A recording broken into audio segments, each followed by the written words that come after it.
The Autumn Budget 2017.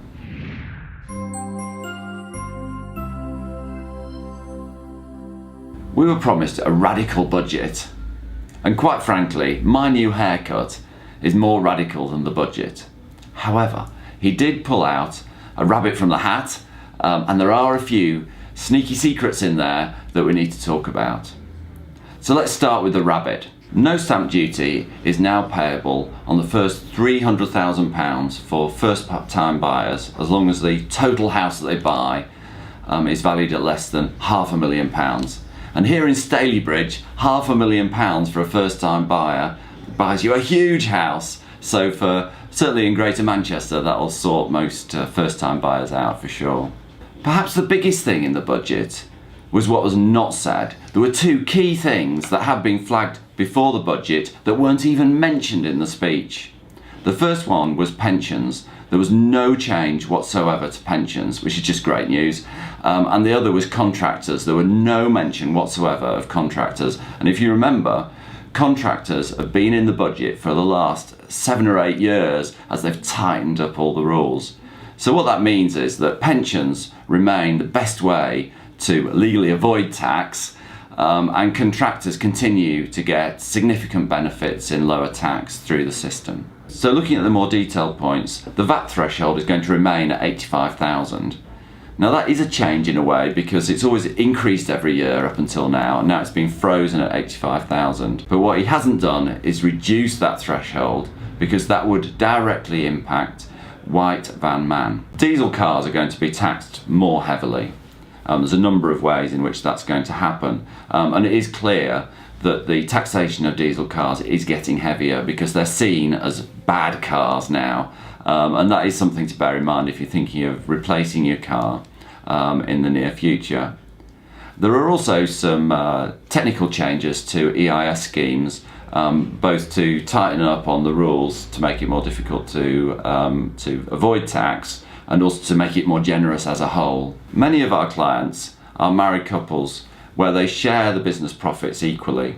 So for them, it's the combined allowance that really matters. So I'll give both the personal allowances and the combined allowance. So for an individual, the personal allowance next tax year will go up to £11,850, and that's for a couple, £23,700.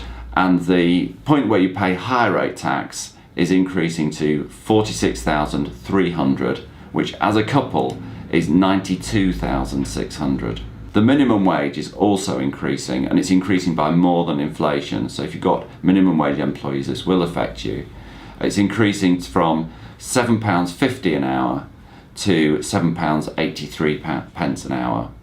And that is £293.65 a week, so £293 a week, which is £15,200 a year. So minimum wages are increasing. And now let's look at some of the sneaky increases that are in there. So if you have a vacant property, he's suggesting that the council will be able to double the council tax on that property. Well, you might think, so what? It is actually quite a big deal, because there are blocks of flats, particularly in places like London, where the whole block of flats is built and then sold to international investors, typically Chinese investors, who then just keep the property as an investment or a speculation, and don't even accept tenants.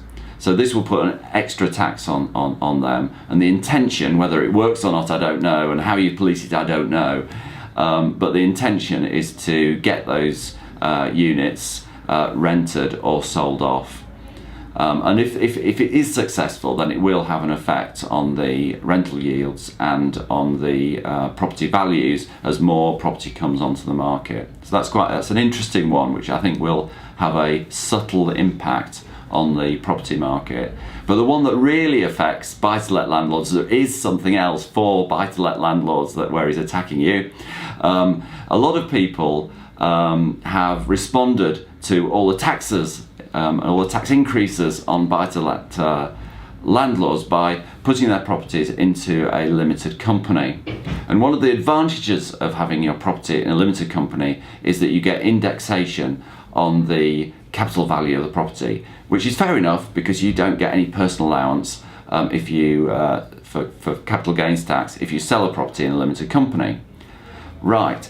So what's going to happen in the future is that indexation will no longer happen. So indexation you've had up till now is fine and you'll still get that, but future indexation you won't get.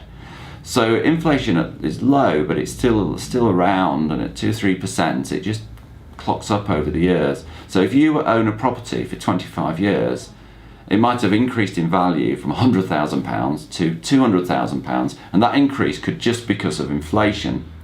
Well, if it is just because of inflation, under the old rules, you wouldn't have had any tax to pay, because you don't get taxed on the inflation for the increase in the property value. But in the future, if your property's increased from £100,000 to £200,000, there'll be £19,000 of tax when you sell it. So this is a really quite substantial change, but it's one that will tick away over many years. And because most people don't understand indexation, it's not one that's sort of hit the press. But it does significantly affect people who have responded to the new rules by putting their property into a limited company. This was no radical budget, and there's no significant changes to the tax system. However, there were some changes, and if you'd like to discuss how those might affect you, then please come and discuss them with me. Thank you for watching this video. Please feel free to like, to comment, and to share the video, and also to subscribe to this channel. Thank you.